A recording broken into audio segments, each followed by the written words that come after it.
পঞ্চ ইন্দ্রিয় বা ফাইভ সেন্সেস, যে অঙ্গের সাহায্যে আমরা বাইরের জগৎকে অনুভব করতে পারি তাকেই সংবেদী অঙ্গ বলে।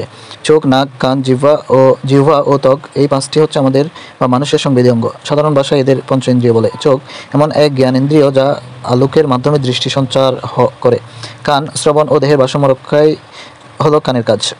মানুষের কান তিনটি অংশ থাকে: বহিকর্ণ, মধ্যকর্ণ এবং অন্তঃকর্ণ। বহিকর্ণ কানের বাইরে বা ভেতরে বা বাইরে যে কোনো অংশে সংক্রমণজনিত প্রদাহকে ওটিটিস বলে। মধ্যকর্ণ কানের মধ্যকর্ণ সংক্রমণজনিত প্রদাহকে বলে ওটিটিস মিডিয়া। অন্তঃকর্ণের প্রধান অংশ মেমব্রেনাস লেবিরিন্থ, এটি দুই প্রকোষ্ঠ দিয়ে গঠিত। ইউট্রিকোলাস দেহের ভারসাম্য রক্ষা করে আর সিকোলাস শ্রবণ অঙ্গ রক্ষা করে। কানের শব্দ তরঙ্গ প্রবেশ করলে প্রথম কান পর্দা কেঁপে ওঠে। ত্বক মানবদেহের সর্ববৃহৎ অঙ্গ হলো ত্বক। ত্বকে মেলানিন নামে এক ধরনের রঞ্জক পদার্থ থাকে। মানুষের গায়ের রং মেলানিনের উপর নির্ভর করে।